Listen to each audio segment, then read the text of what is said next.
All right. Good evening, everybody. It's Rodin, and we are here once again for Eve Station Trading, episode 42. Day after Christmas. We're here, baby. Yeah, super excited, man. I actually got a lot of stuff to go over. Lots of stuff to go over. Not just market stuff, but tools stuff as well. We definitely have some stuff to highlight for Eve Mogul. Some modules or services rather that are going to be coming up soon. TM. Hopefully real soon because they look really promising. Like I would totally use this. Definitely, I would totally use it. One of them for sure. But and to make that Christmas bonus, I know, right? Dude, I haven't been doing much at all this week personally. I think I've had. Double check. I think I've had one contract. Yep, one contract. It was a good one though. As far as percentages, anyway. We'll see. Well, first, as always, we'll start off with our predictions from last week.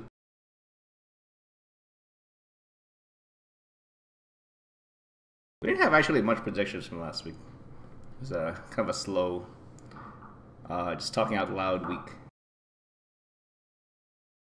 Alright, so the first one I'm going to go over is robotics. Call it as a buy.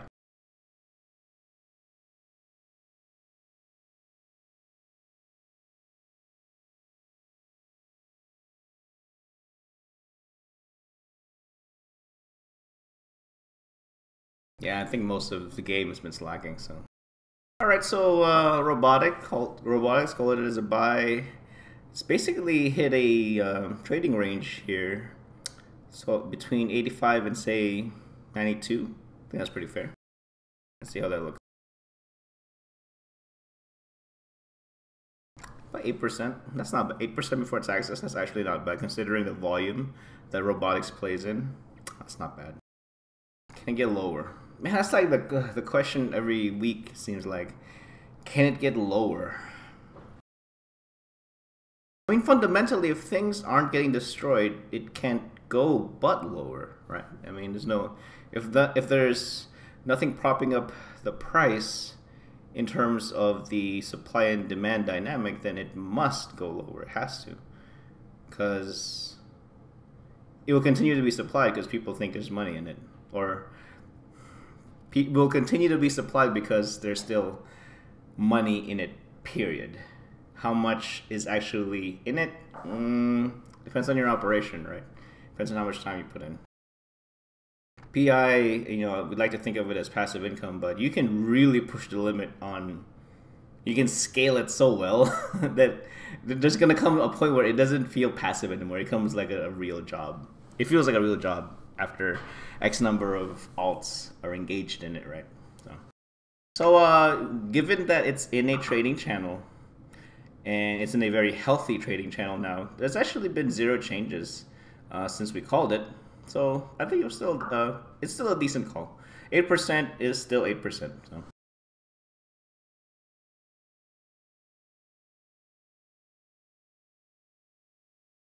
All right, next item we called out as a buy was Morphite. I've been burning Morphite like really hard before. I think it was like about a year ago, maybe a little bit more now. We'll see.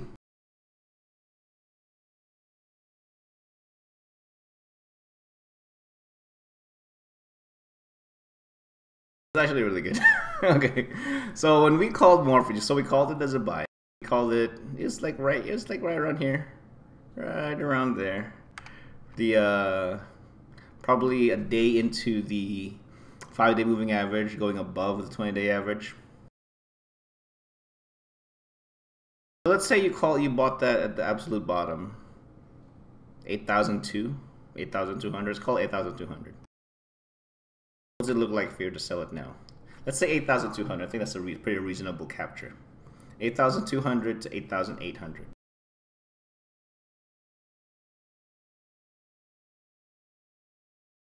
7%. It's not bad.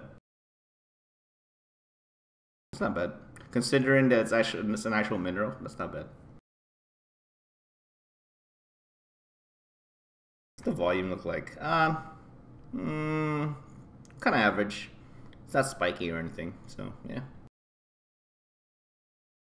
It was 8,200 on the dot when I called it. Yeah, boy! That technical analysis, man. I enjoy it. It's a skill set that's attainable for me. Not so much the fundamental stuff, because I just don't see the game in that kind of universal manner. I don't have the vision, because I live in NoSec and stuff, but like, come on, bro, I live in Provi. I'm not like, it would be different if I was like hanging out with like the likes of Aerith and like Veronica, right? You know what I mean? I'm just a dirty Provi resident, man. You know, we just don't operate in that kind of scale, so I don't really see those large universal effects.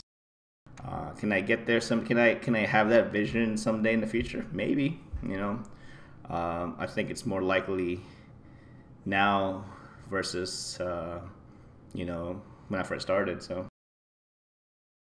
yeah, I bought some, so I have it listed on my spreadsheet. There you go. There you go.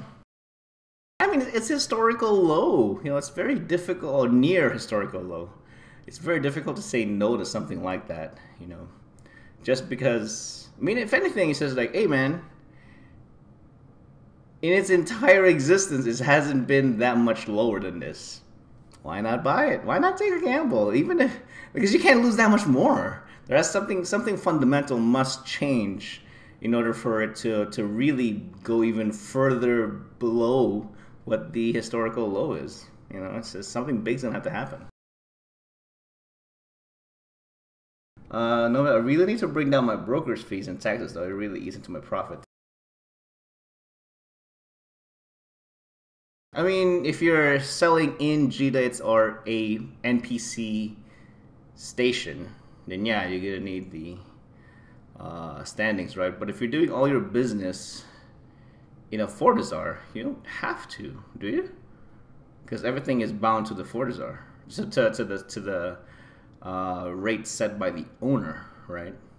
If you're doing Fortizar buy, Fortizar sell, or Citadel, not necessarily just Fortizar, but you know what I mean.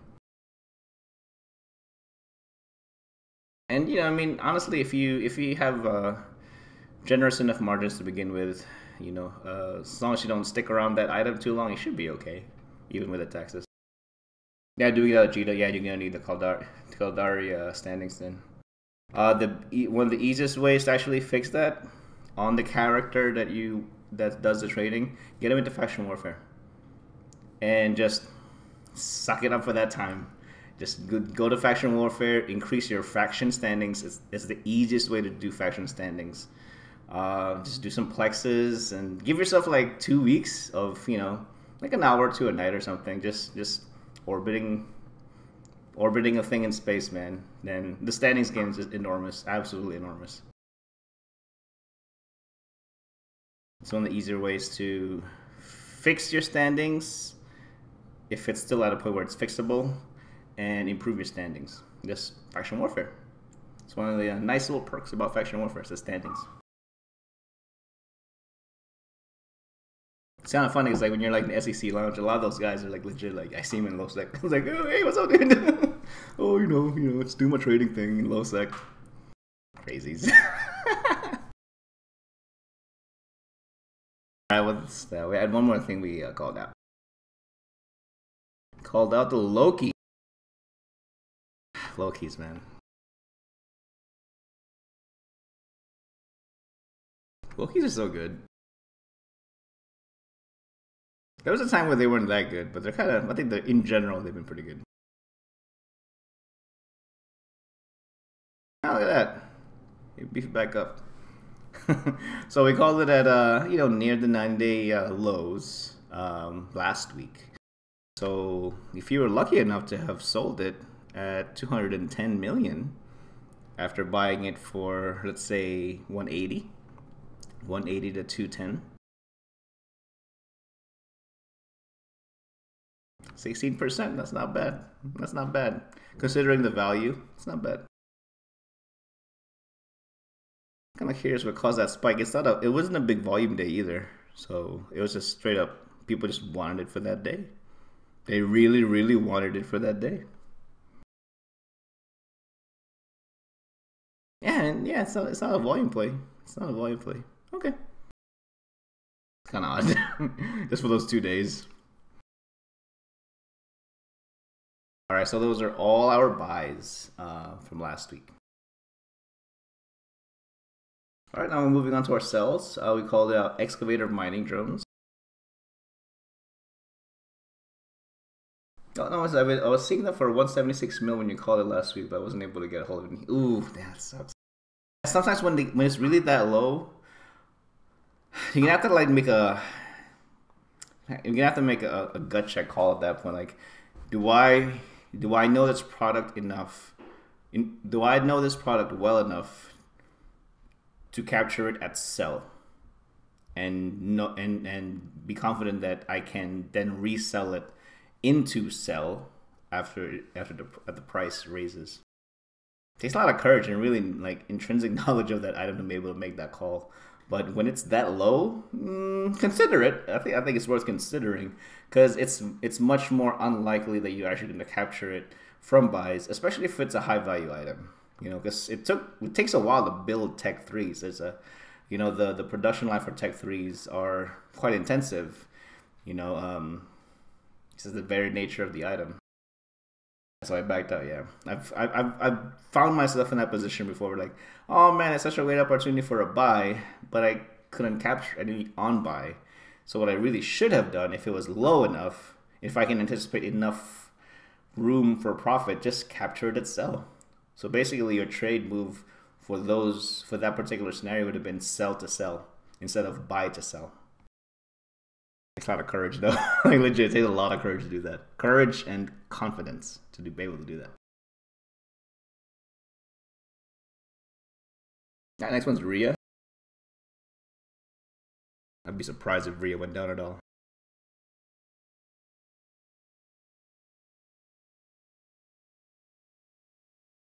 That's just evening out. Yeah, it's not bad. So we call it, yeah, it was so we were calling it as a sell, right? So if you already had some in production, you'd have been in good shape.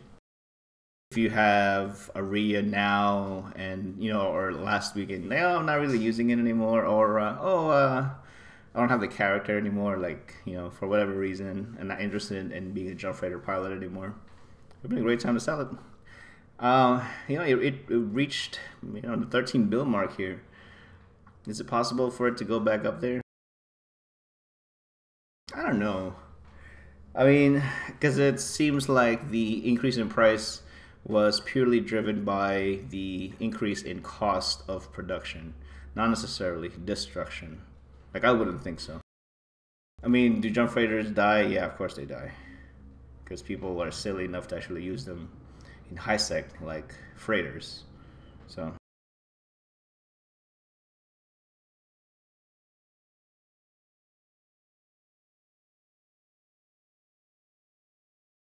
new one bomb drop. Hey man, I have a lot of problems with the subs and Eve, so I'm casually on and off, but still awesome. Check out your streams, keep it up. All right, hey, thanks man, appreciate it.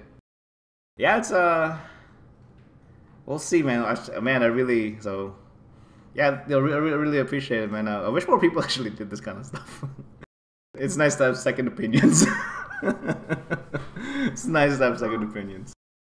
Because it's a way to double check your work. You know what I mean? So right now it's like, have people lost money like following what I do? Probably. Have people made money following what I do? Yeah, probably. But I don't think I'm nearly as consistent as, say, like the Lone Wolf. Like, he's super consistent. The Fox too, when he was doing it, he's super consistent because they're tool-based guys. So maybe not Lone Wolf. The Lone Wolf, he kind of presented. We kind of shared the same production style. So, but yeah, I appreciated anyone bond drop. That's a cool name. Yeah. So, would we ever see the Rhea or jump freighters in general go back up again? It's not going to be born out of supply and demand due to destruction. It's going to be born out of the production cost. Are things kind of evening out after the big rush of the new materials fundamentally changing? Yeah, I think it's starting to get there. It took a lot faster than I thought, to be quite honest. I was expecting the kind of madness to still linger for a while, but when you have large groups of people coming together to figure this stuff out, it will it will even out like really, really quickly. So, alright, so that's the rear picture. And finally, for our cells from last week, it's the Absolution. I've been calling a lot of TechTube Amarr ships, like in the last month or two, like a lot.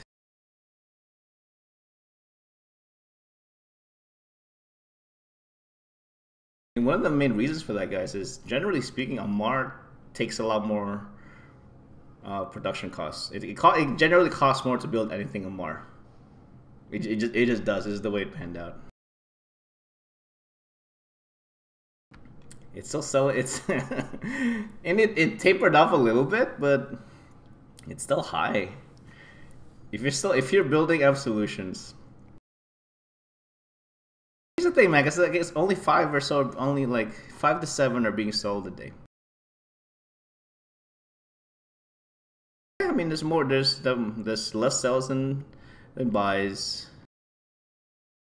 It won't take much to actually oversupply Absolutions.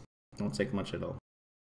But if not a lot of people are actually even compelled to build them, as evidenced by what you see here, it's not even a scrollable top page for sellers. So it's kind of weird. Is it that bad? I've never flown one. I mean, is it really that bad? Only 5 to 7 get sold in a day. Or are people capturing it successfully from? Actually, no. Then it would still register in the daily traded volume. 5 to 7 a day, straight up.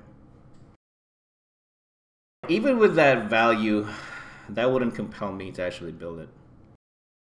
It would feel like I'm setting myself up for a long wait to actually cash out on the item. Potentially. Not, with such low volume. In Jita, of all places. I mean, is this picture different in Amarr? I don't know. Maybe. Amarr things tend to sell a lot better in Amarr, so.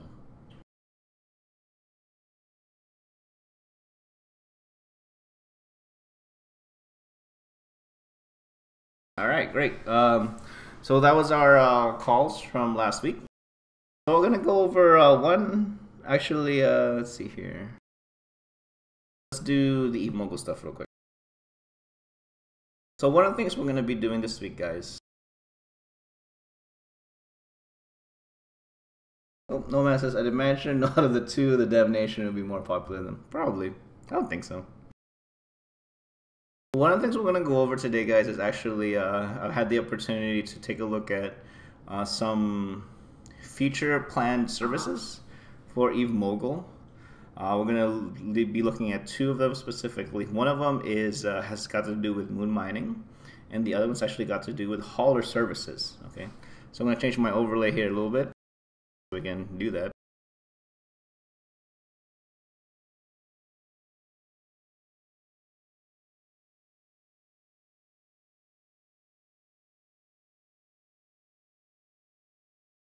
All right, so hopefully you guys can actually see this. So what you're seeing right now,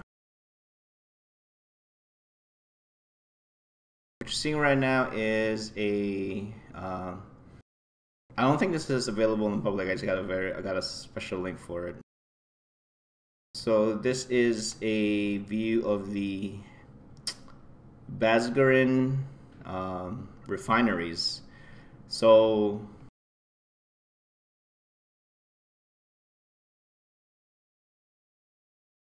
And what you see on your screen is basically the schedule of when the moon extractions are actually going to be happening.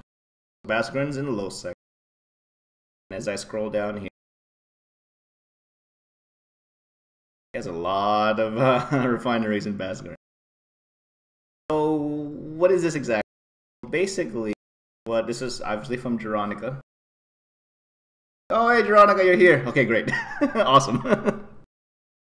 What you are seeing here, guys, is the schedule of the moon extractions happening in Basgarin.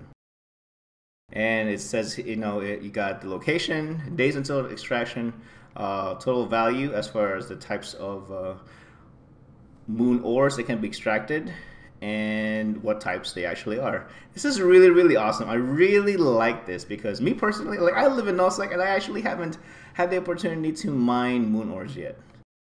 because just the way we do things, it's like super top secret, you know, because you are kind of exposed out there. But with this one, it tells you exactly when and where it's going to be happening, you know.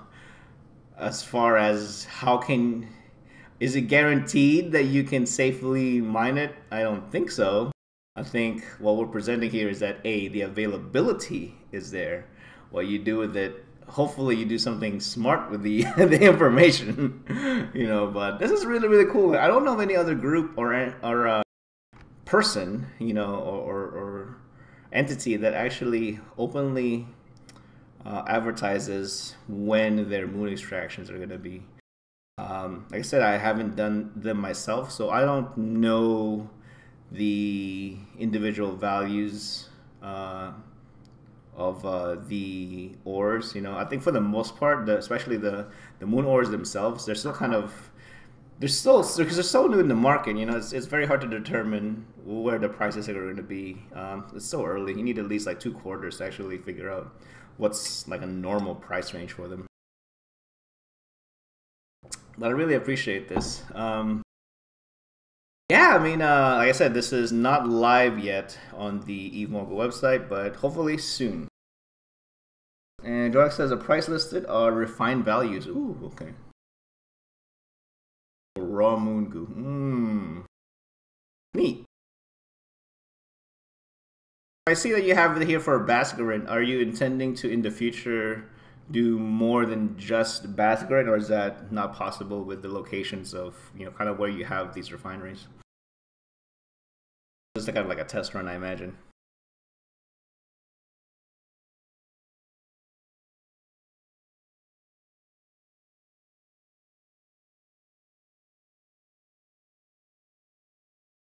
I don't see Bascarin's like so. I imagine you're gonna have takers on this, man.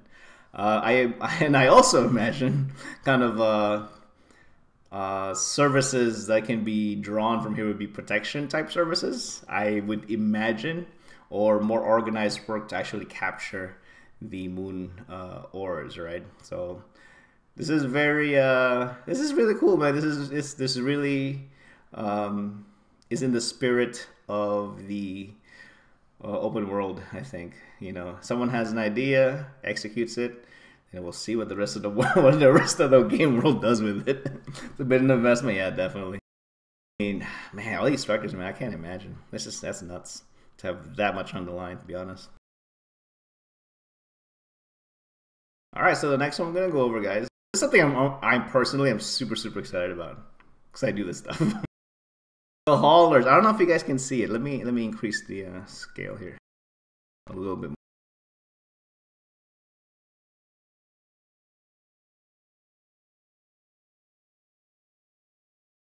All right, hopefully that's okay. Good. That should be much better to read.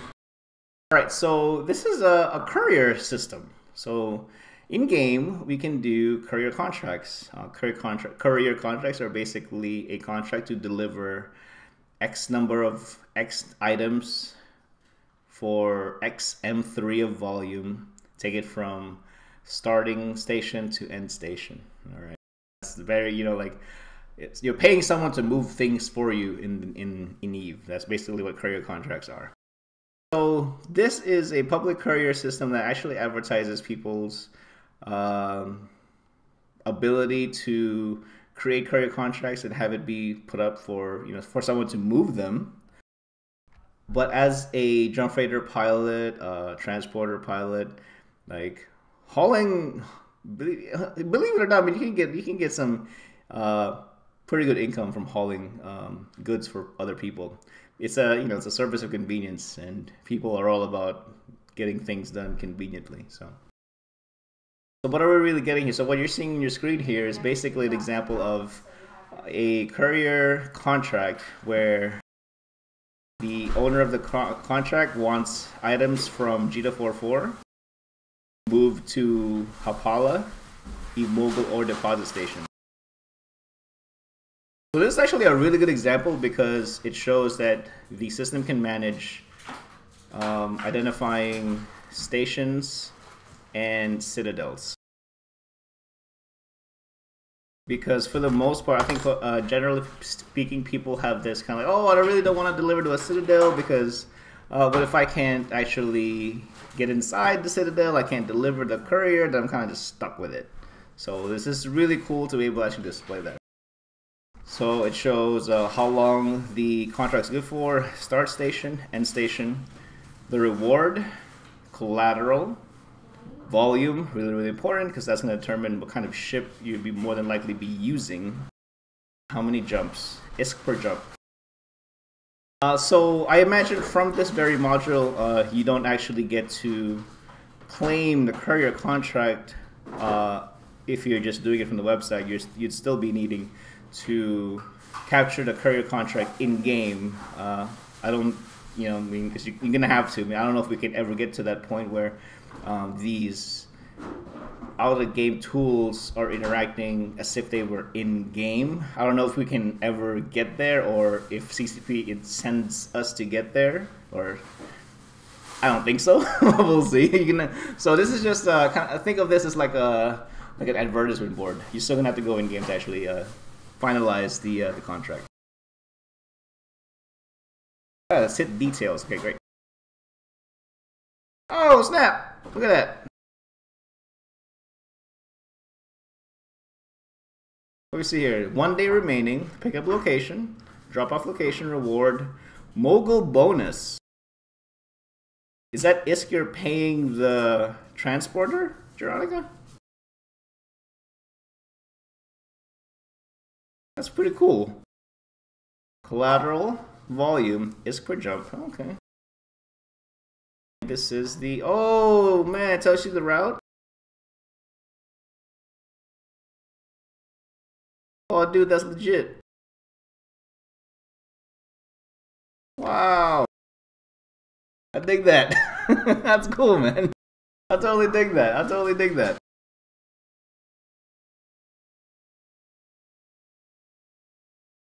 Email will email Rover a link to the contract. Whoa. And can have it open the contract window directly through ESI. Dang. That's really cool, man. That's a really... I've never seen that kind of integration before of any tool, web-based tool, to the actual in-game actions. That's really, really cool, man. Now, is it... Without the ESI, would this not have been possible?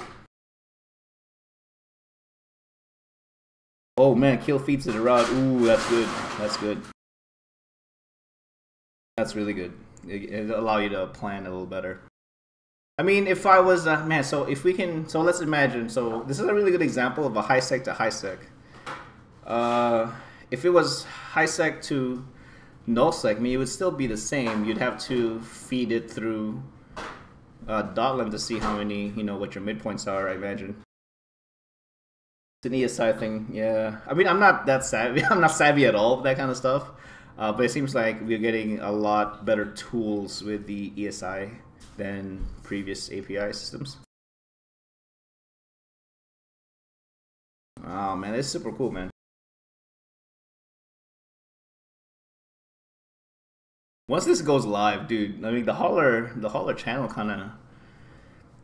Well, I guess that's a pretty fair. I think that's a good question, Ladronica. So, what's the difference between using this function in Eve Mogul versus, say, just hanging out in the haulers channel? So for those of you guys who don't know, the haulers channel is basically just what it sounds like. It's an in-game chat channel where folks exchange courier contract details. I mean, I'll be honest, I've used the hauler channel before, but it's always kind of like a hit or miss, man, because I don't know how good those guys are. You know what I mean? I mean, are they just going to run away with my stuff? I mean, that's why you put collaterals up,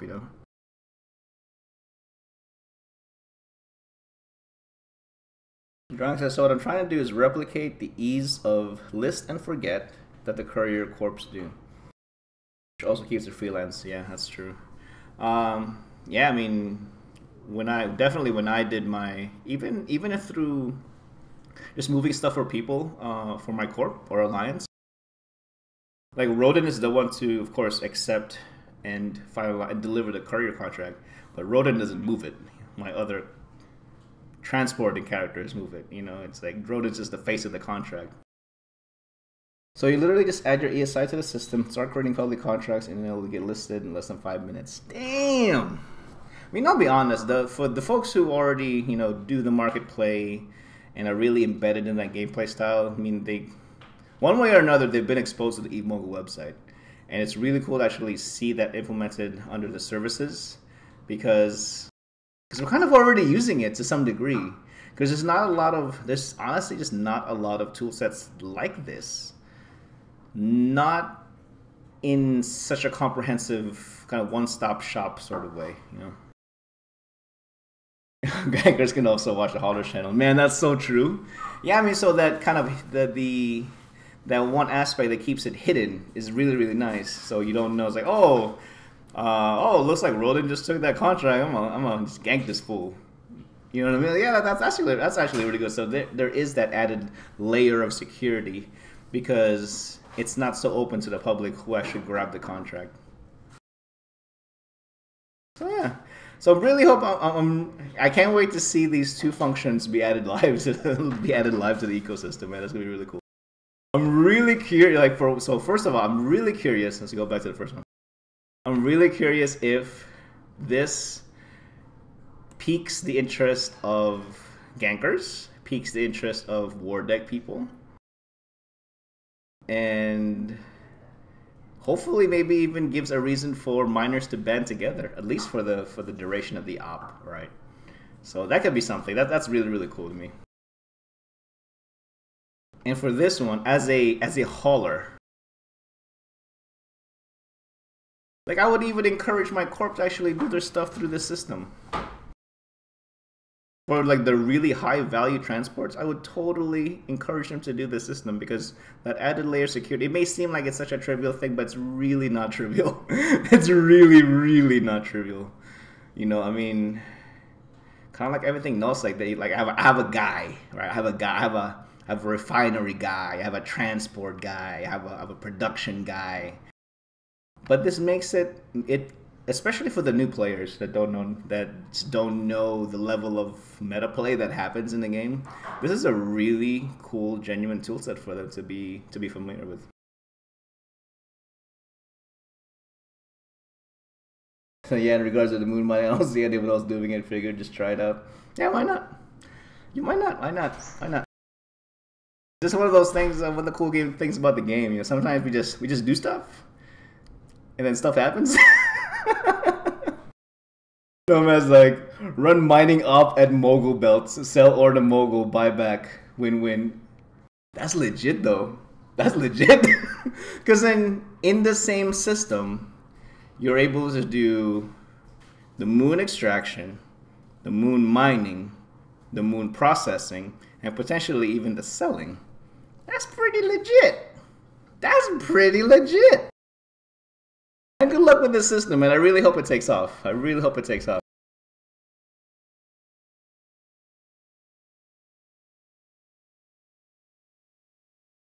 The Mogul buybacks are really decently priced. Yeah, they really are, actually.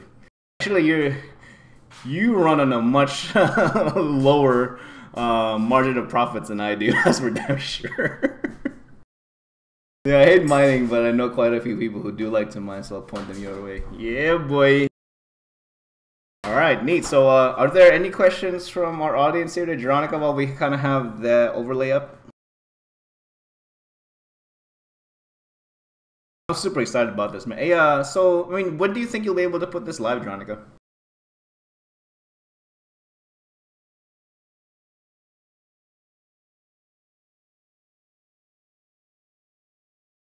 Alright, so while we're hopefully getting an answer to that one, let me swap out to pushing for next month. Ooh, neat. Awesome. Alright, so let me get out of this part of the overlay so we can kind of, I do have some stuff to actually show you guys as well.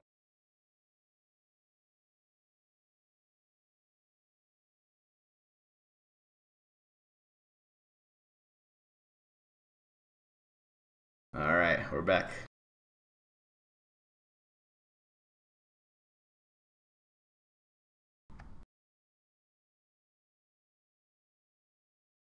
Alright, well, totally good luck with that one, Jeronica. I'm sure you'll get a lot of inquiries for your new plan services.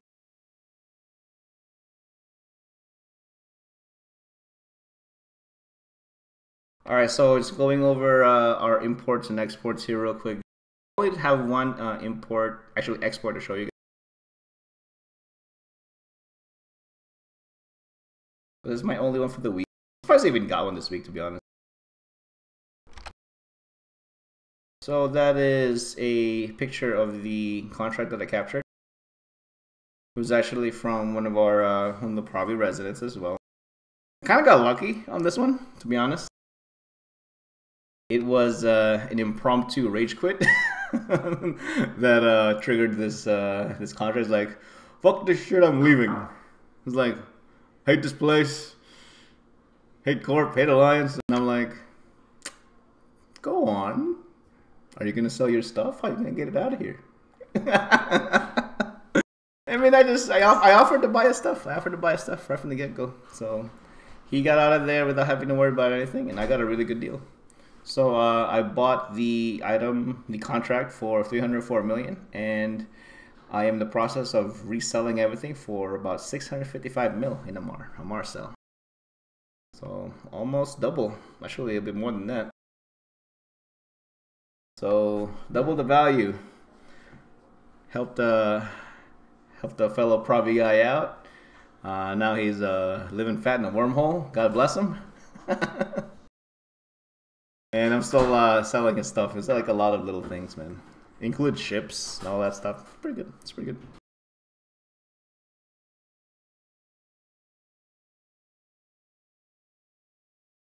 Alright, so that's not the only one, unfortunately. So I do have one thing to report, though. So this statement actually goes not just for contracts, but it goes for the state of the general market in Provi.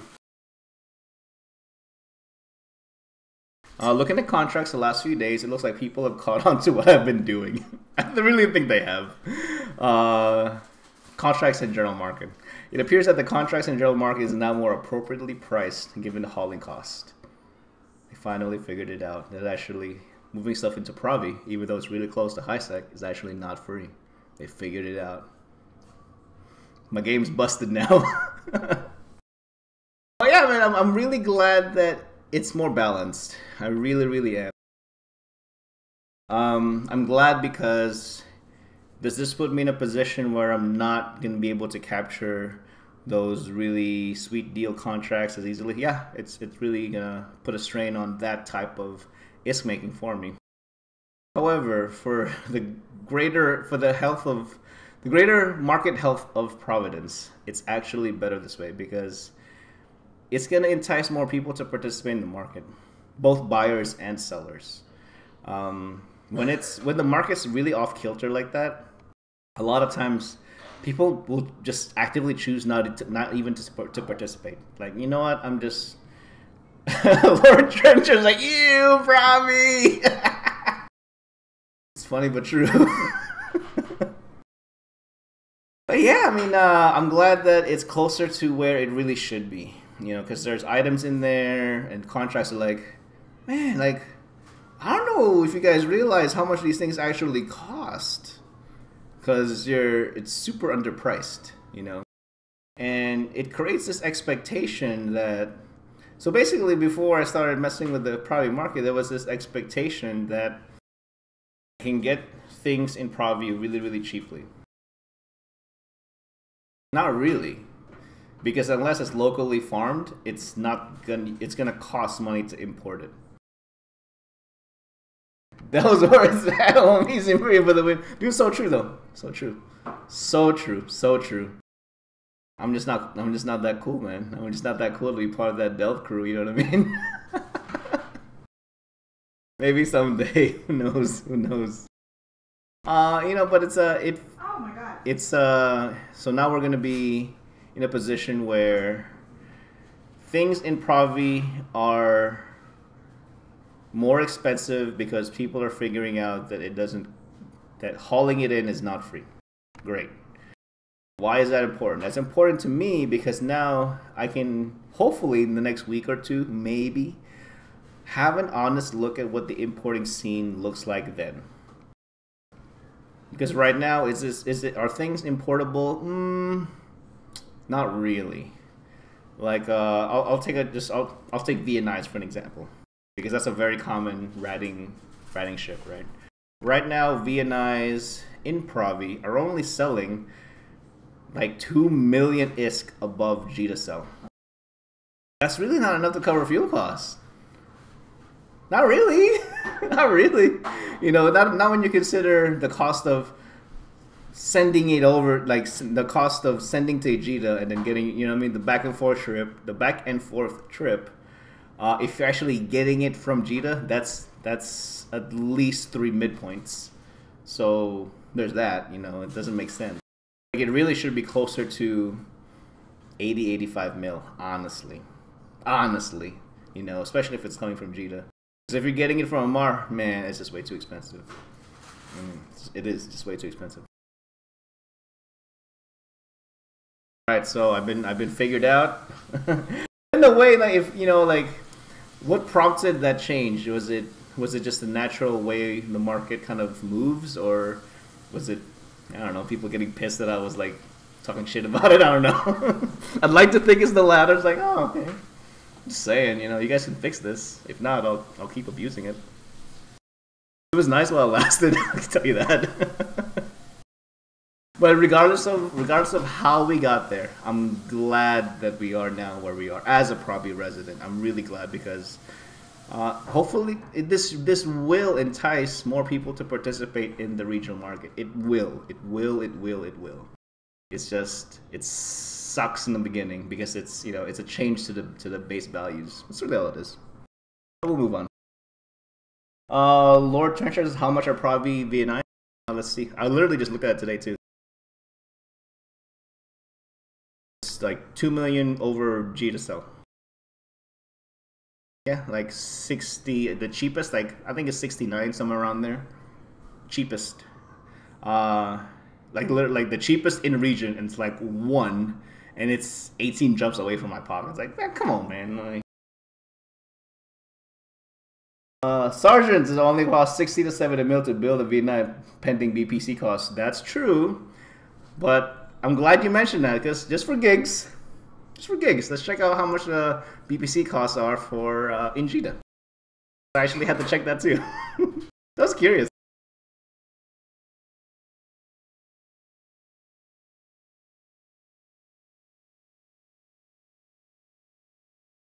$60 mil on the cheap end. Yeah, no.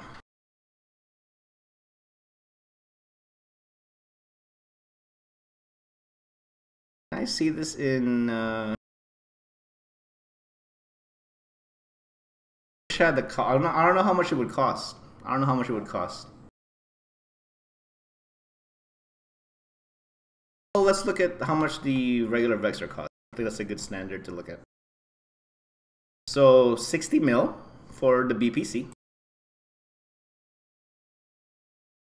Vexor buy will give us a good mineral value cost. 8 mil for buy for Vexor. I think it's pretty reasonable, that maybe just under that. So 60 mil for the BPC, let's be generous, 7 mil for mineral cost.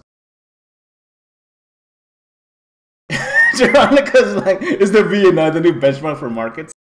For Provi, yeah, it actually is. It's traded like Rifters and Losec.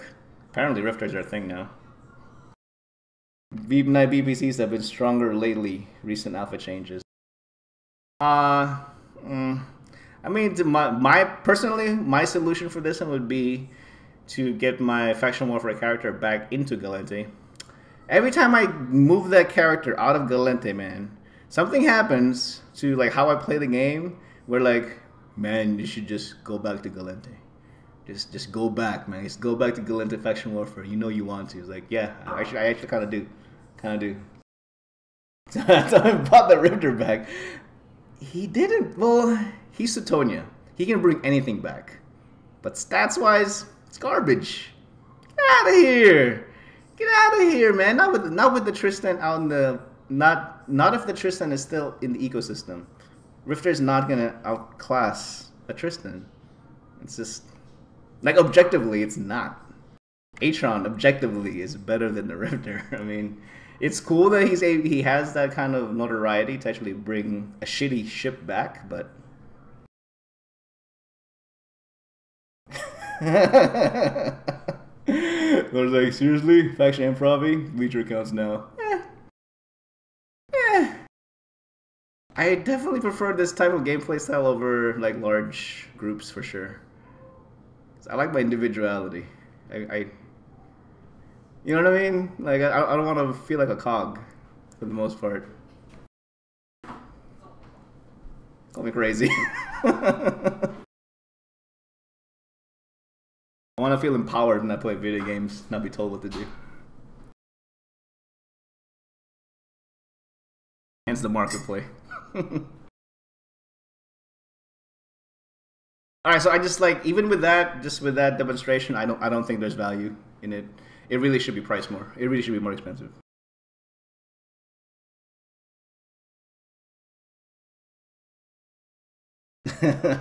I just like, even where I'm at right now,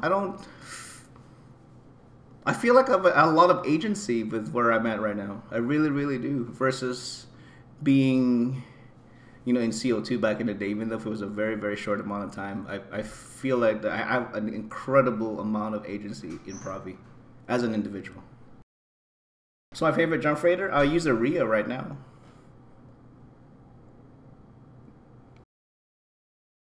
I think it's the only jump freighter I've ever had, actually. Pretty sure, yeah, it's the only jump freighter I've ever had. Yeah, you're really good. Alright, so just with that demonstration, like, honestly, if I were to be shipping Vexors in, or Vexor Navy issues in, I would have to charge plus 10% on that, just to cover fuel costs. Easily, plus 10%. And are the Vexors gonna sell at that price point in Provi?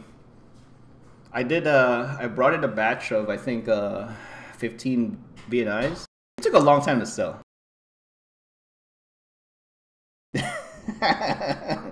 NCO2 deleting the Switch bookmark. Yeah, I was there for not even a month. It was like, just when shit was getting hot, I was like, I don't know what's going on, guys, but I'm totally not digging just going to these fleets and killing Pocos. I left, like, literally, like, after a month. I'm like, fuck is this? Unit cost for VNI, let's take a look again. Best sell 66 mil. Best buy 61. Hey, Naughty. Yeah, so that's the picture, man. So yeah, I mean, if I were to bring in Vexors, I would be placing it at a price point that would probably cause it to not sell fast. So that's just my take on that. Because I get it if people want to get their shit cheap, but I can't get it to you cheap.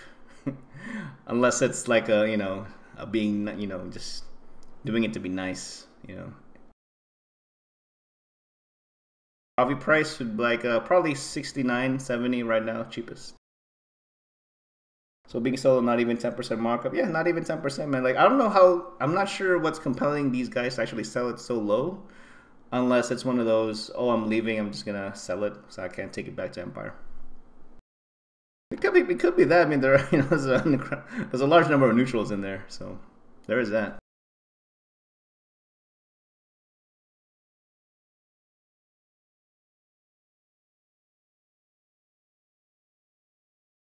Oh, ray guns in station with me.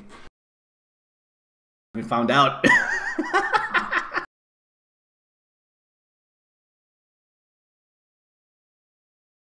Trying to go so in null, you can build at 10% cheaper prices because of ore refining bonuses. See, I believe you. It's just that I don't mind. I extracted all my mining skills as soon as I was able to. I believe you though. Like, it's still, like, I know, like, but it's still cheaper for me to capture ores or minerals just through my buy orders versus mining for it. Like, dude, there's no way. I tell people also, like, dude, don't mine for your production line. Don't mine for your production line. Pay someone else to do it. Pay someone else to do it, man. Rustler says, never could get into trading as it wasn't my cup of tea. Props to the market, guys. This is it's not even so much the numbers, to be honest with you, because the numbers are very easy. The math is really easy. It's actually like for me, it's a social game. I extract information from the folks in Discord all the time. I extract information from you guys all the time. You guys actually give me ideas a lot. A lot of times you guys have given me ideas just in Twitch chat. Like someone would say something and I'll look it up as soon as the show is done. And then talk about it next week. Dronaska says, a unit of compressed Veldspar, and that's more in nullsec than highsec. That's nuts. Well, that makes sense though, right? It should be like that, right? I would think. It gives nullsec tendencies a better chance at being self-sufficient. But do we really... Should we really be aiming for that level of self-sufficiency? Lord, you're gonna undock and nerd someone soon. Undock and Provi? No. Do effort shit and Provi? No. Crazy. Do markets, man. What? I'm doing a market show right now. Nuts. Undock and Providence. Gross.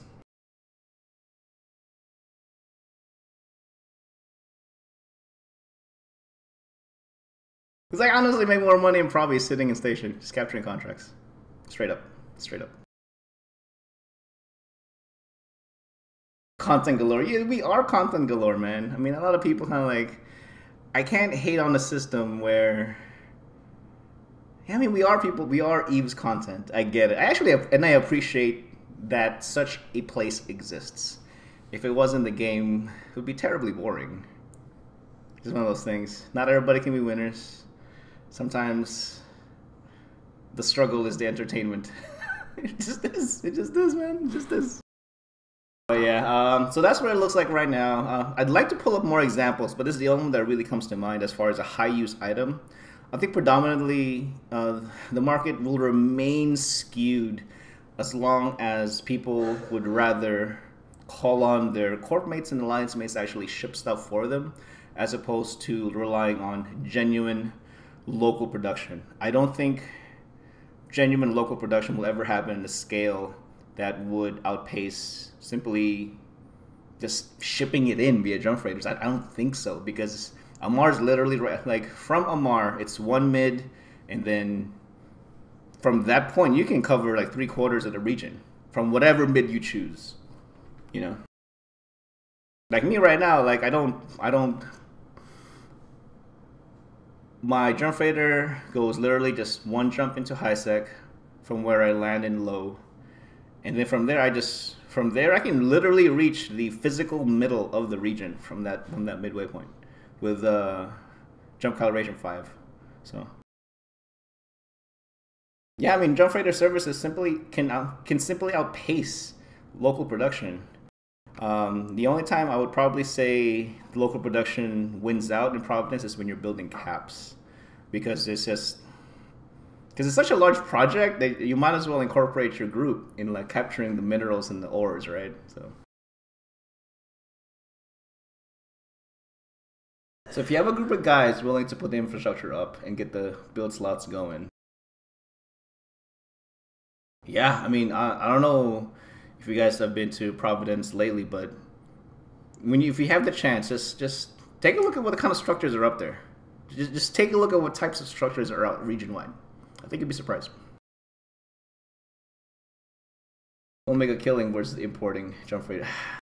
It runs on the assumption that they can actually use it efficiently, Dronica.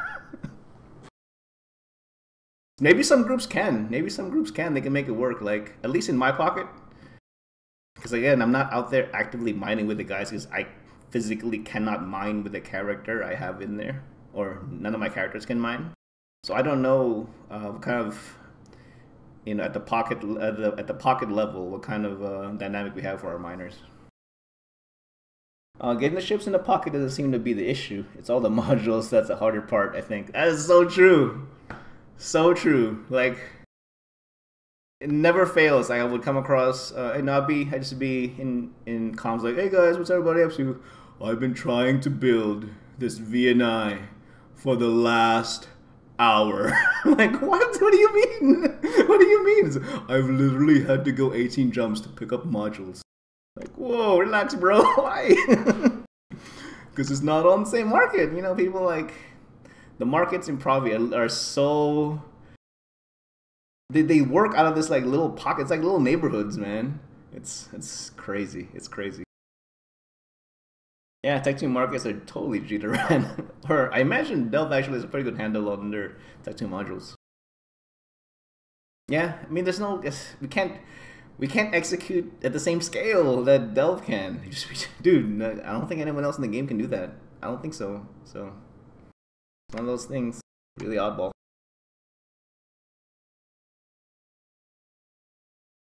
Oh, so moving on, guys. My apostle is 5 days. In 5 days, we'll be done. Yay!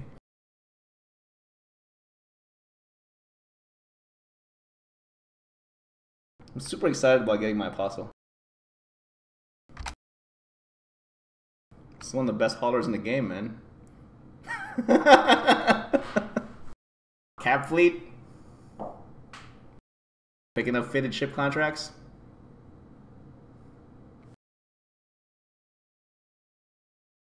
Cap fleet. Get out of here. Get out of here with that noise. But again, I'm super excited. Dude, there's a lot of... I know, I got that yesterday. So, how am I going to fit it? I'm not going to put shit on it. Just I'm gonna jump Citadel, man. Get out of here. Looking at the fitted ship contracts, a lot of those are definitely like Jita plus 10%. So I'm more interested in capturing those now versus kind of like fire sale type contracts. So like fire sales with fitted ships in them are the bestest. Yeah, they are, man. I just gotta make sure they account for if I can't resell the ship in a fitted manner, I have to just basically go minus rig costs because I have to sell it packaged, right? Sell the whole thing. Basically, just chop shop it. So super excited about that one. So I'm really excited about being able to having the jump freighter plus carrier combo. Man, once I get to that point, man, and with how I have my high-sec transporter set up and I have access to a wormhole too, man. Wait till I get like more situated in the wormhole, because then I can actually start showing you guys the reaction stuff. I can do it now in my pocket. It's just that just looking at how things cost in Jita and the cost of refinery, I'm like, at least for the polymers, that's what I'm looking at right now is polymers. It's like the margin doesn't look that good. Kadam Leah says, build the fits without the rigs and just keep the rigs separate in the contracts. Jalen's like, I got a NID once for about the price of a NID hull. It has a 2-blade fit also. Big payday. Ooh, wow. Yeah, man. Sometimes people just want to offload their stuff. Rustler's like, what's a good way to describe a contract for a ship with Tech 2 rigs and have a good way to price it other than just adding cost of rigs to base hull price? What's common practice, at least in Provi, is attaching the Eve appraisal link so that they can see, like, yeah, I'm not trying to rip you off. This is the genuine, like, market value of this item, you know, as far as the universal pricing is concerned. Without that link, I mean, it's easy enough to just do the link yourself, but you know, it gives the buyer kind of more convenience. Like, hey, I'm not trying to rip you off, but this really is the cost of the item you're trying to buy. It gives me a warm and fuzzy, at least.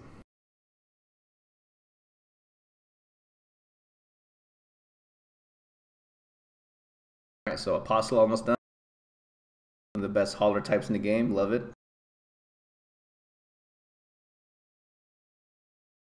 Yep, so got this going on, and just recently this week I actually have access to a wormhole. I'm really looking forward to that one. Really looking forward to going back to. I'm not gonna be able to use. Well, I'll be able to use Broden in there. It's just can't be there all the time. Gotta do probably stuff. But I'm looking forward to being able to do the gas mining again. Because in an ISK per M3 sense, gas mining, like the polymers, like the C28s, you know, and like those types, the full rights. It's really good money. Really good ISK per M3, considering how much can be fit in a venture. It's really good.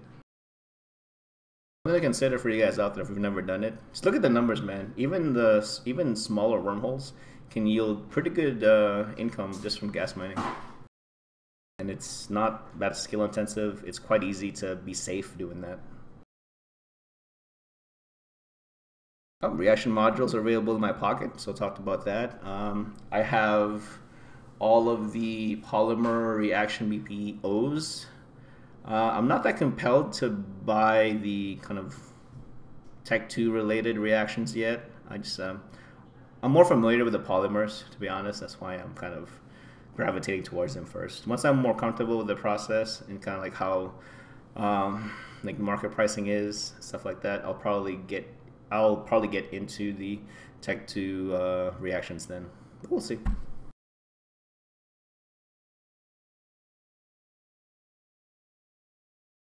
Oh, I've been telling you guys I've been in this nullsec corp, right? About like a few months in.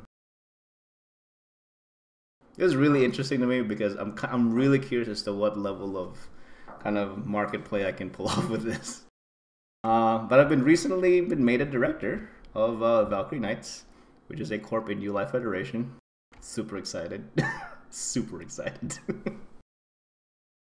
As for the most part, thanks to my CEO, he's really given me a lot of freedom to do like the market trading stuff within corp. A lot of freedom. For the most part, I have to engage the problem of how does corp make money. How it happens right now doesn't really give me a warm and fuzzy, but I'd like to address that problem for corp. And maybe for Alliance, but we'll see. So that's where I'm at right now. I'm a director there now. Looking forward to helping fix income streams and definitely recruitment, especially for my time zone, man. Like, fuck. It just gets nuts. It just gets nuts. We need more bodies. We need more combat able bodies, that's for sure. Hopefully that's something I can kind of report to you guys, kind of, what's it like to be out there, with that kind of role. We'll see. I'm really looking forward to it. I'm really looking forward because hopefully I can have a better insight of kind of like the structures and how things are kind of planned out, just from my own knowledge, because I'll be honest, like, this is the one part of the game where I have the least amount of knowledge on. It's nullsec stuff. It is so foreign to me. It's so foreign. Like, because it feels so unintuitive, and yeah, it's just weird. Like, where I've been before, like wormhole makes sense. Things are just done a certain way, and it's done efficiently because it has to be. Same with lowsec, but in nullsec, it's like you can get away with being so fat, Like, yeah, trim some of that shit off. Fuck. That's just my 2 cents on that. So that's definitely something I need to apply for recruitment.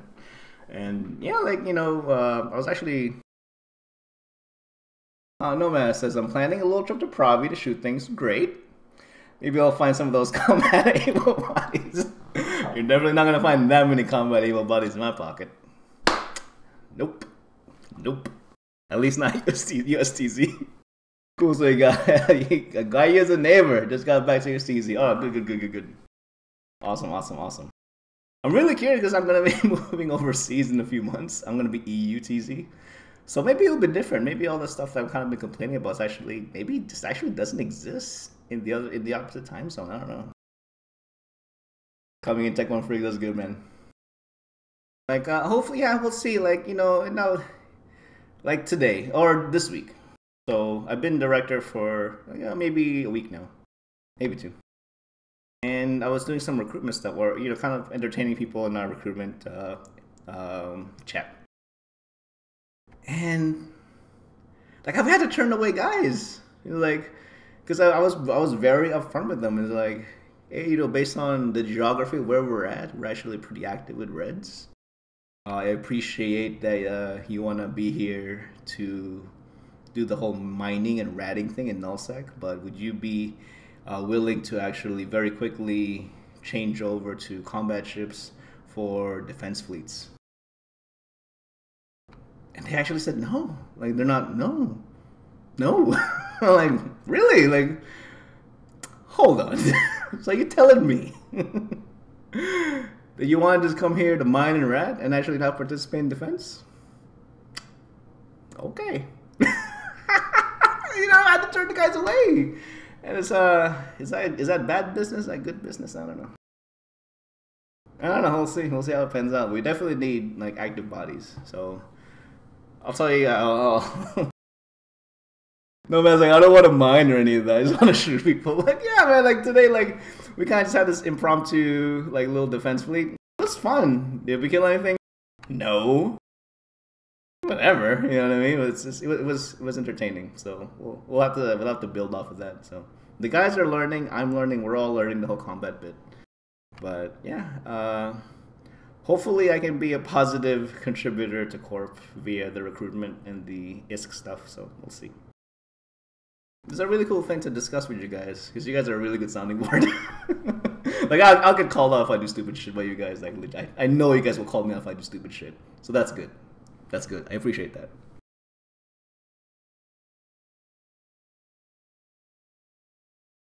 Alright, so that's all of it. Alright, so now we're gonna go to our picks for the week. It's gonna be interesting. I haven't called any of these types for a long time. So I'm gonna start off with our buys. I'm gonna start off with the ocular filter improved. So these are +5s.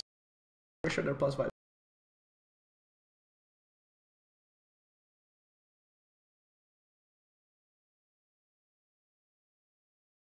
Yep, it's +5.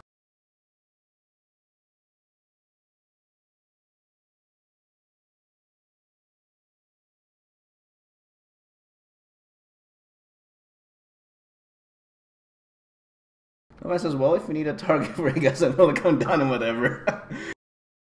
Win or lose. Oh yeah, I mean it's all fun, man. It's just like it's so easy to make money in Eve, so easy to replace stuff, whatever. So ocular filter improved. I'm calling this because it's reaching 90-day lows. It's at a 9-day low right now. When we first started this this weekly show, we were calling the +5 implants quite a lot, actually. It's pretty cool that we're able to do it now, but I've actually never seen it this spiky before. So that's really interesting. So, well, these +5s, they're an omega item, so it's not like an alpha thing, it's an omega item. It's hitting 90-day lows. It's surpassed 90-day lows already. Can it get lower? I don't think so. If it does, it can't get that much lower. I've never seen the +5s under 100 mil, like for a long time at least. So I think it's a pretty good buy. It's pretty. You can reasonably flip this for 110 million or above because of cerebral boosters. Oh, okay. Huh. That's true. We got all these new boosters that are available. I mean, that synergy, I guess. Alright. Jalian says, with the +12 stab boosters, the +5s aren't needed. Oh, wow. Those +12s are permanent? Or they're consumables? That's interesting. If that's the case, then I would imagine that I would actually it's a fair expectation for this to continue to drop then if that's the case. If you don't run the sites, it's 8 mil for a 4. Oh, it's a temporary boost. Okay. Temporary boost or an implant that doesn't go anywhere unless you swap clones or die in it. Personally, I take the +5. I don't move around that much. Permanent till the event ends, and you can jump clone with them. Oh, okay. Alright, so... Okay, so... it shouldn't drop like a rock. Either case, consider looking into them. You guys says, whether it works good or bad, I think that's what's causing the pricing of implants, this theory. That's a good theory, though. That's a really good theory. Really good theory. I would buy it. Because it's plus an item that's over 100 million that trades comfortably at least 150 items a day in Gita. I'm okay with that. I'm okay with that. The volume gives it a little bit of stability. I'm okay with that. Alright, so that's one of them. Next one's the memory augmentation improved, so memory plus 5.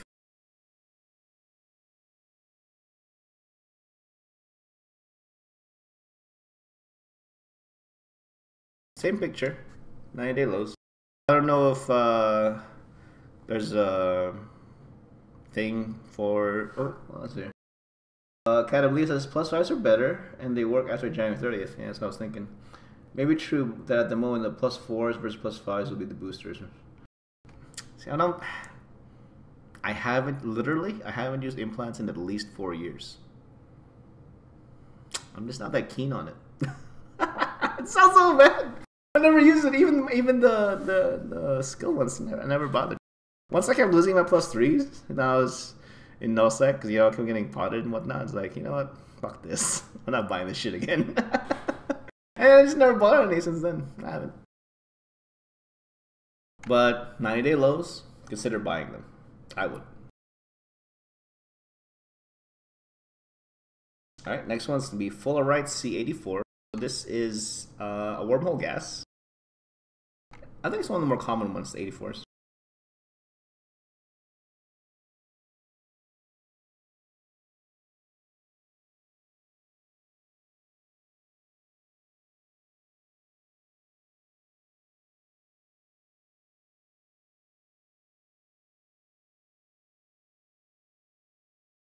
Minus the great outliers here. It's trending pretty low right now, and it looks like it's a hard floor, to be honest. If you notice, previous almost 7 days worth, a lot of people are dumping into this. By, you can see the mean price is being right at the bottom.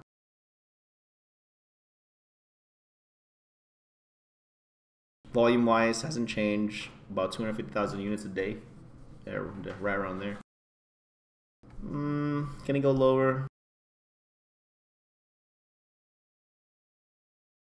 The thing with the wormhole stuff, guys, I know there's, of course you got the big C6 corps and alliances out there, but even at that level, I don't think you can really monopolize something that appears randomly. It'd be very difficult. You'd have to have an enormous inventory to actually even make that happen. Maybe I'm totally wrong in that, because I've lived in C5s and C6s, but I've never been part of those large C5, C6 entities. So I don't know what kind of inventory they usually play with. But, this is stuff that you can see in C4s and below. It's kind of readily available to everybody. So I imagine that if you were to get it now, if you're okay holding on to the item for at least 30 days, I think it's worthwhile getting it now. I really think so. If you were to get it at, let's call that what, let's see. If you can capture it at 4.1, 4.2, see what it looks like right now. Shit, the buy price is under that. I would probably get that right now. Is it even flip? It looks so flippable. Let's say for 4,499 out of 3,716. It's a 21% difference. It's huge. But how likely is it that people will just dump into the buy versus just selling it themselves? It's very likely people, like when I lived in wormholes, I auto-sold everything. Jim says, what do you think about investing in limited run skins? Personally, I don't use skins, so I don't touch them. I really only put money on things that I use personally, because then I would have some sort of knowledge of how the item behaves and kind of like the market picture on them. I know some people that actually made a lot of money on skins, but it's just not my bag. It just isn't, man. It isn't. I don't know enough of it. I really don't. I wish I did, but I don't. Alright, so that's the picture. It's a very tradable picture. It's very realistic to actually be able to capture wormhole gas on buys. Very, very realistic. As a wormholer, I insta-sold everything. Because they're meaningless. Because you know what I mean? Because I have to sell everything to make money. Because there is no bounties in wormhole. if I need money to replace my losses, I have to be able to very quickly sell something, because very nice exits that are close to large market hubs isn't always going to be there. Even if you had a high sec static, doesn't mean it's always going to be 5 jumps from Jita. Nope. It could literally be the ass end of a Mar. Quite literally. And one other thing, this is just an observe. Like I wouldn't call it a buy, but I would say observe. All the racial field blocks.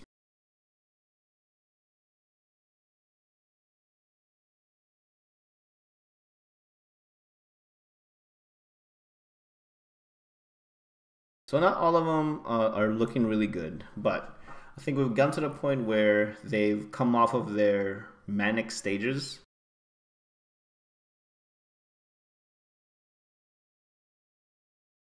It's like, to be fair, all of them are space ass. What is this?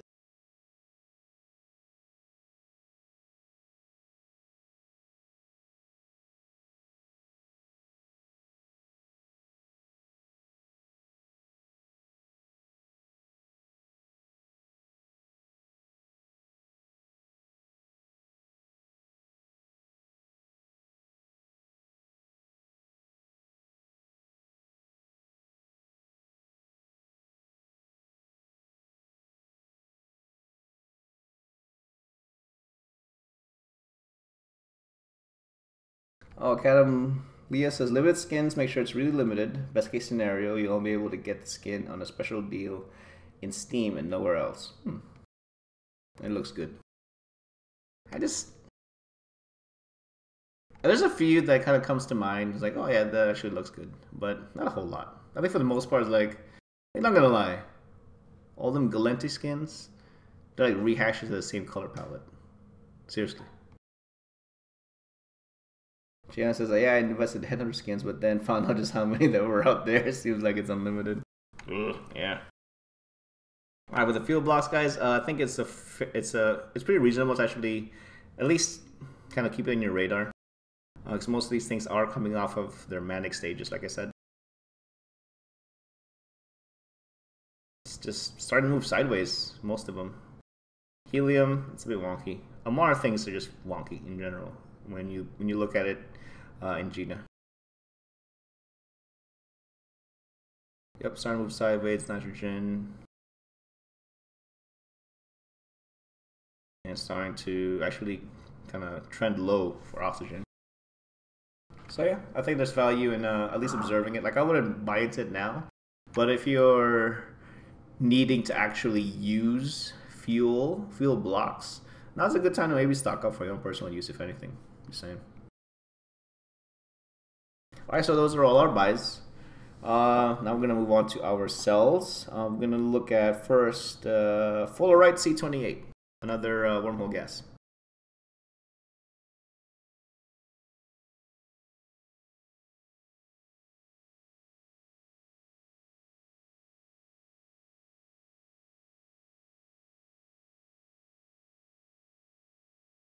This is one of the cheaper ones. It's coming off of a high, trending downwards, continuing to trend downwards. Can this go lower? It'll probably go lower. Probably go lower. I wouldn't actually buy this like right now, unless you wanna, you're really looking for something to dump your money on. I'd give this another maybe 3-4 days. I'd give this to the weekend to see how it behaves. But if it starts picking up, you might want to pull the trigger on it.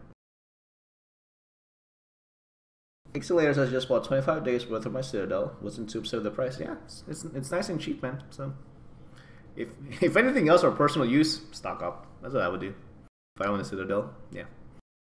Fullerite C28s. Yeah, I would. This may actually go lower. I would just be vigilant in actually watching this, to be honest. If it doesn't get any lower by the weekend, I'd probably buy some. Hopefully, I'll be able to present a clearer picture about the wormhole gas picture when I start becoming more active with the wormhole I have access to. That'd be nice. All right, next item I'm going to look at, guys, is skill extract. It's really caught me by surprise. I'm not aware of any sales or anything like that going on right now. Pricing just looks really weird.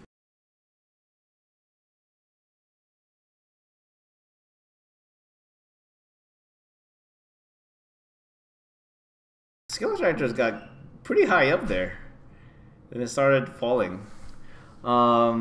If you happen to have any stashed away, you might. It's a good time to sell it. Yes, it's starting to trend downwards now, but it'll probably actually move sideways, to be honest. If you happen to just have this, and you don't intend to use it, and you need the ISK, yeah, why not sell it? Why not? It's 90-day highs, man. Or it's just coming off of 90-day highs very recently. So yeah, why not? How is this gonna affect the injector price? It's gonna push it up. It's gonna push it up. So let's see. So skill extractors just reached 90-day highs. Let's see what the large skill injector. It's like if you need the ISK, come on now, we always need this, no matter how much you have. I guess it depends what you're trying to exchange for the ISK. I haven't, yeah, like, I don't know. Depends, it depends. Yeah, I mean, in general, yeah, I agree. But sometimes you can exchange other things besides ISK. Sometimes, not all the time. Let's see what the largest skill injector pricing looks like right now. So eventually, you'll see the large skill injectors actually start to. So its extractors will go one way, and injectors will soon follow suit. This definitely has room to go up there.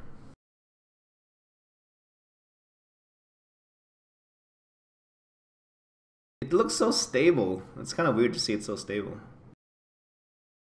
More volatility in the small. Way more volatility in small. Is the small getting more action versus the large one?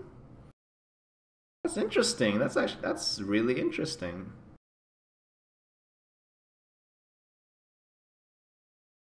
Are you getting more bang for your buck using the small versus the large? I don't know.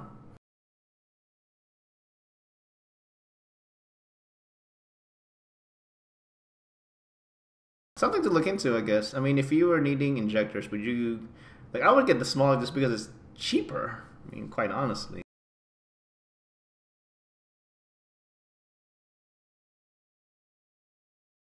$162 to buy it now versus the large, which is...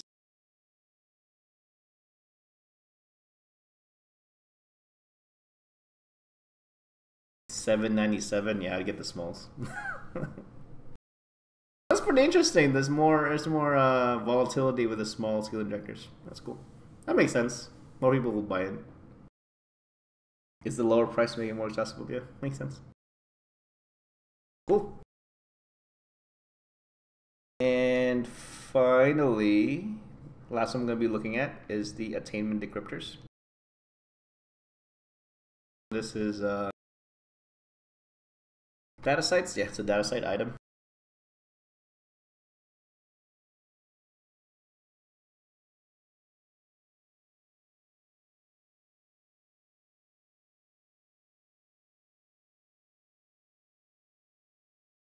Yeah, it's trending upwards at the edge of its outlier behavior, reaching 90-day highs. Yeah. If you do a lot of data site, if you do a lot of just exploration in general, and you come across data sites, like this is one of the only reasons to even bother doing data sites. These decryptors. The only it's a good way to get them. You know what I mean? So touching 90-day highs periodically is a flippable, and we just capture it from buys and then sell it. 2.7 to 3. Yeah, let's see.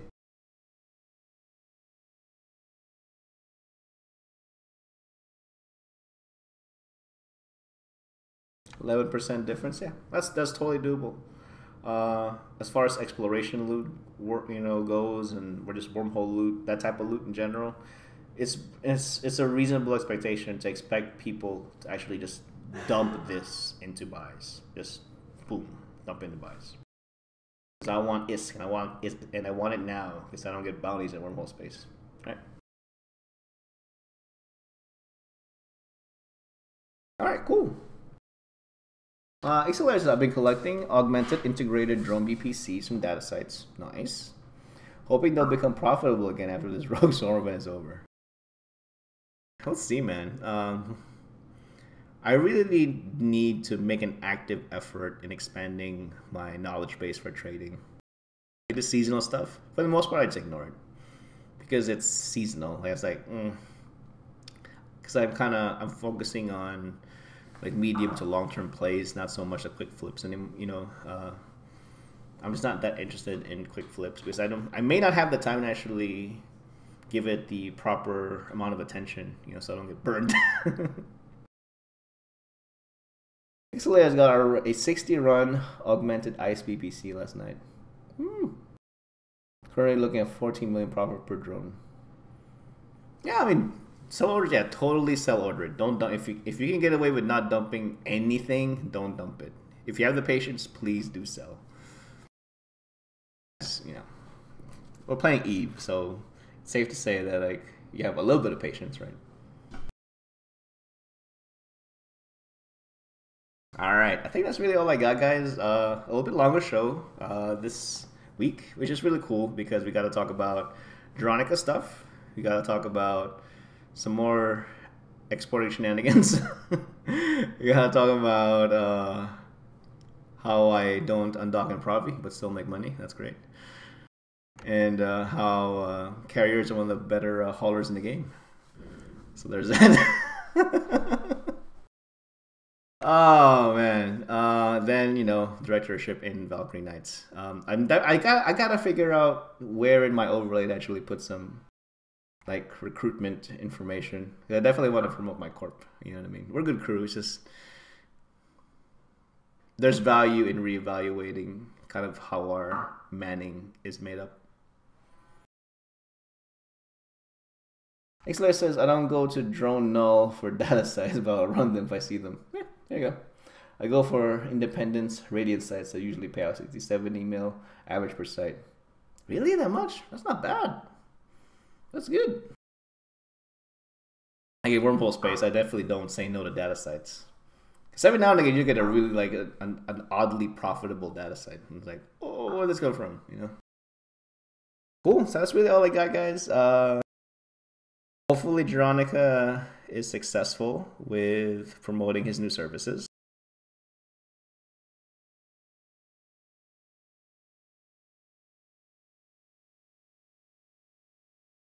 Corp name? I'll type it up. Valkyrie Knights.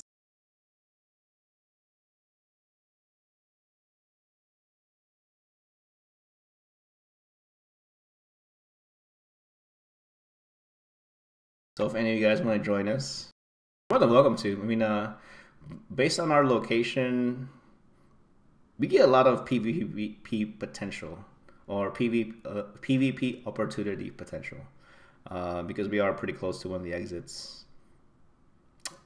Yeah, I enjoyed for that, to be quite honest with you. You know, win, lose, or draw, I enjoyed the availability of fights.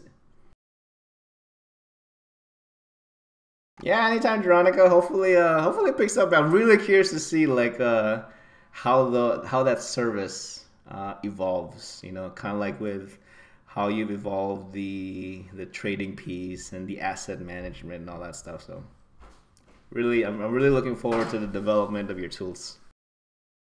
And we'll see if there's any competition that arises. All right.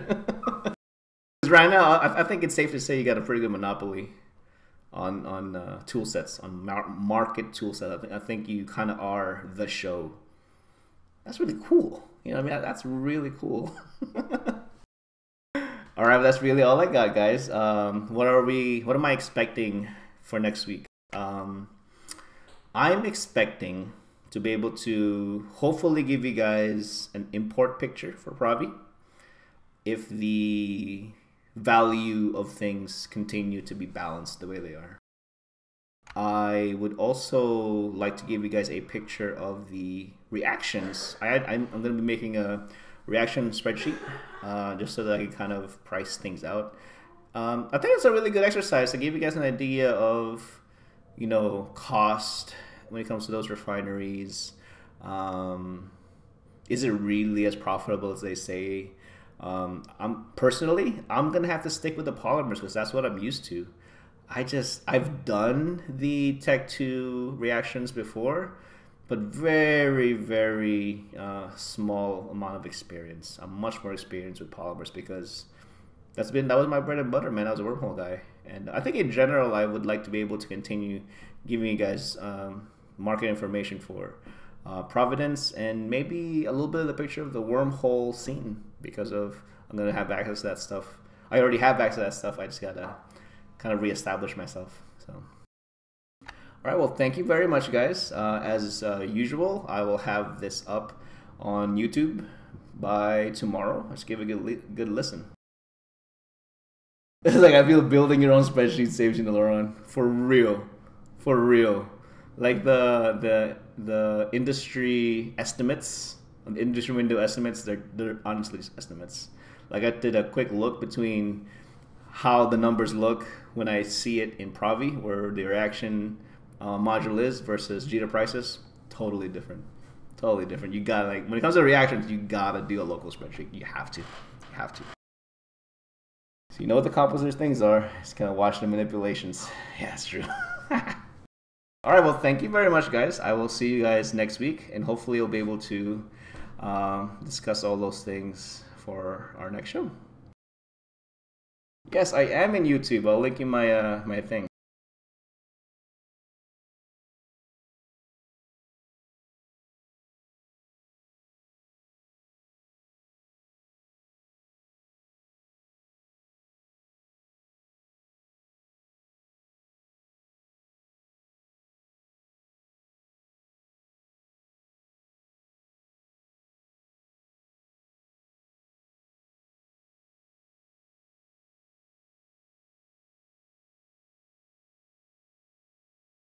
Oh man, it's super slow.